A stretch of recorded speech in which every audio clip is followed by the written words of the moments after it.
If you're a parent that continually yells all the time, something goes wrong, oh, I can't do this or can't do that, why are you doing this? I don't know why, I told you not to. That type of thing, children become desensitized to it over time. Alhamdulillah, welcome back. Glad you stuck in with us. Now, alhamdulillah, here's the deal. There's another technique that I'm going to suggest, but this is not something to do. This is actually something not to do or to lessen up on if you're the type of person that does it. Now, many times, and I'm talking usually, this is about the teenage years or preteen years, when sometimes parents get what I call verbally religious. Verbally religious is if they don't like something, then it's, oh, Ya Allah. It's very, very dramatic or drastic. Though nothing is wrong with saying Ya Allah and calling on Allah Ta'ala. But we should do it sincerely. We should do it where it's not like, oh, I'm disappointed in this child, so Ya Allah. Because that also creates a neural association.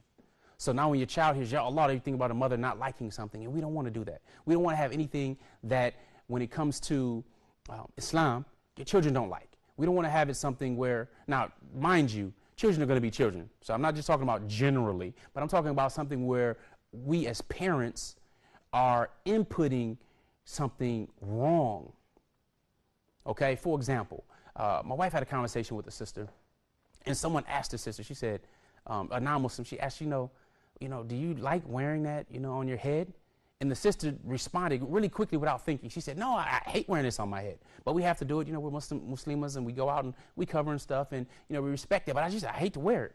So after the conversation was over, my wife kind of put her to the side. She said, sister, you really shouldn't have said that to a non-Muslim. You should let her know, yeah, we do. This is part of our deen. This is what we do. We have, haya. We have this shyness. We have this respect for this deen and respect for women. That's better to say than I hate wearing this, because now you're saying you're hating something from Islam, and it can cause a contradiction, and this non-Muslim will not understand that. Even though the sister's English wasn't that good, but when she used such strong words as I hate wearing this, it didn't sit well with my wife. So she spoke to her about it. Alhamdulillah, she understood, and she hadn't said it again as far as we know of. So it's important that we do not dislike or plant the seed of dislike for anything Islamic, even if we don't understand some things. So that's very important. Don't be cryptic with it. Oh, well, we're living in our last days and just dragging your head down and so on. We don't want to do that. No. Well, alhamdulillah, Allah Ta'ala gives us hope. Yes, we're in the last days. We know the Prophet ﷺ said from his time to Yawm al-Qiyamah is like this. We know this. But make sure we aren't setting those negative neural pathways up in our children's mind. When they hear something, then it's a problem. If, for example, let's say they're getting in trouble on a punishment, and they're getting in trouble, and as you're yelling at them, they hear the Quran in the background. So now every time they hear the Quran playing, they start thinking of when they got in trouble. It's how we're wired. We don't want to do that, so be careful of that. All right, be very, very careful of that. So again, talk about life before Islam, compare and contrast it to today. First technique. 2 is really discuss the unique power of Islam to effect change immediately upon someone, to take their heart from being hardened to soften. All right, and 3rd, don't be cryptic and really out of touch. And just as another example, before I accepted Islam, and my grandmother, she would hum hymns, old Christian hymns about depression and all kinds of stuff like that. And it was not something, old Christian religious hymns that were just out of touch. And it made me recognize this big gap between us. And I didn't like it. She liked it maybe or whatever, but that wasn't something I was in touch with. So we shouldn't be creating that gap either. Okay, so alhamdulillah, I'm sure you understood what that means. Now, it's our responsibility to talk about and to help establish our children's identity. And we want that identity to use Islam as the filter. That means before they do anything, the first thing that comes to their mind is, what does Islam say about this? What is the hukm regarding this? That's what we want our children. We don't want our children, oh, sounds good to me, do whatever you want to do. That's what they do in the West. It's a carefree society. It's all Nike. Just do it. Right? We want our children to have that filter, especially when we're not around. Because if you are around, then it's pretty easy to go ahead and manipulate, I'm going to do this because I know my IB is right here, my Umi is right here. I'm going to do this. They're watching. When Allah Ta'ala is the all-watcher. So when no one else is around and they make that right decision, they have that filter. So if something comes in their head to do or to wonder or to question, and they have that filter right here of Islam. So before it comes out, it goes through this filter. Can I say this or can I do this? What does Allah Ta'ala say about this? Where's the proof? What is going on? We want to be able to have that filter and help establish it for our children, so that's how they begin to think. And we do this when it comes to the seerah of Prophet Islam. The other part is that we must make sure we are controlling our own states. Our own states. And what I mean is our emotional state or our state of mind. Sometimes we talk about, if you're going to relax and breathe and get into a good state of mind, a good frame of mind, if you will. And it helps us relax physically and mentally. We have to control our state. The Prophet ﷺ said, "La taghdab," to control your anger. Control your anger. Not necessarily don't get angry, but to control it. So here's the thing. If you're a parent that continually yells all the time, something goes wrong. Oh, I can't do this or can't do that. Why are you doing this? I don't know why I told you not to. That type of thing, children become desensitized to it over time. What would happen if you got upset, your children know you're upset, something's not done properly, and you were quiet, and you decide to change your approach? That kind of shocks them to see something different. It changes their pattern, but it also shows more control and self-discipline on your part. That gets their attention more than going off and yelling because they're used to that. Oh, mom yells all the time. It's just what she does. Well, why be that person when you could be the one that's controlled, calm, collected, and have more influence and break your child's pattern for what they're doing?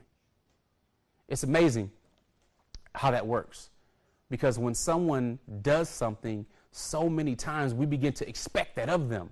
Whether it's a parent yelling, child not making their bed, or whatever situation is, we expect them to behave in what we've seen in the past. So when they do something different, it catches our attention. And when it catches our attention, that's when change can be made. So if it catches your child's attention that you're doing something different than you normally do, that's when you interject something. That's when you control yourself. We have so many examples of the Prophet ﷺ where he controlled himself in situations that could be very, very explosive, if you will. I remember Aisha radiallahu anha had knocked a plate of food out of his hand that was sent from one of his other wives. And the Prophet ﷺ smiled. He smiled, bit down, started cleaning up, said, "This is from the jealousy of your mother. Mu'mineen, ya Aisha radiallahu anha." So the Prophet ﷺ can control his anger in these types of situations. That's our example, our model. With that, being controlled means we have self-discipline. And what are we doing? We're being that celebrity. We want to exhibit that self-discipline. We don't want to go in public, and that's when you exhibit that you have self-discipline, but at home, you don't do it. In public, you pray, but at home, you don't pray. Make your house a graveyard. Everybody prays separately. No, we don't want to do that. Again, we want to practice what we preach, so we're not being hypocritical. Again, all of these things are very, very important. And as that coach, we want to be able to manipulate the situation in the best manner possible for our children. So if I have to get quiet, change my approach on something because my son is whining or complaining, or my daughter doesn't like this, or now there's some sibling rivalry going on, now they're fighting. In the meantime, I tell them to cool down. Tell them to inhale and breathe properly. It's funny because there's such a thing as breathologists and breathology, and they study breathing and how it really works with our chi. But nevertheless, for example, if you're the type of person that really has to get control of your anger, the very first thing you should do is slow down. The Prophet ﷺ let us know when he talked about our emotion of anger. To, if you're angry, you stand up, sit down. Sit down, lay down. Make wudu because shaitan runs through our veins. We know these tips, right? He's changing. The Prophet ﷺ is telling us to control our states, to control our emotional states of being. We have the same opportunity when it comes to our children. We can break their patterns or interrupt them. Have you ever had the opportunity to be on a phone call? It's a good phone call, having a great discussion, but somebody else calls. So you click over, you speak to them, and you talk about whatever you can talk about, and you come back to the first person, and you can't remember what you talked about, nor can the other person. All right, that's called a state change. That's called a pattern interrupt, if you will.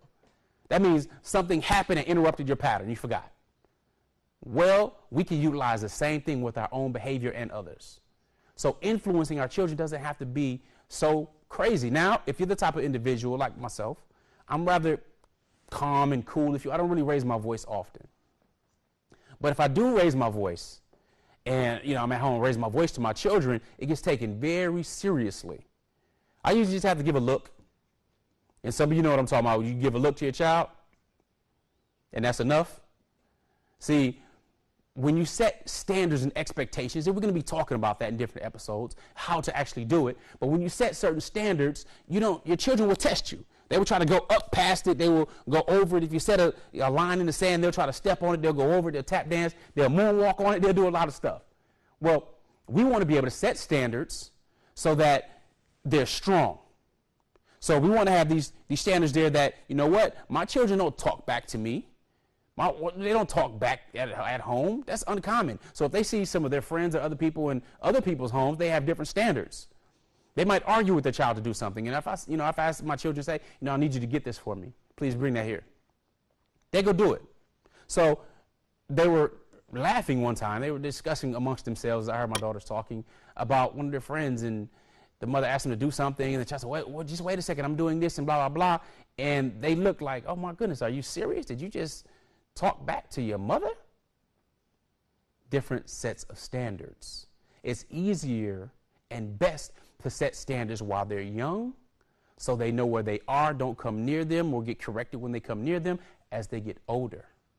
It is more difficult when that cranium starts solidifying in those teenage years and these neural pathways get deeper on their brains and their connection. They feel this independence and almost arrogance, if you will.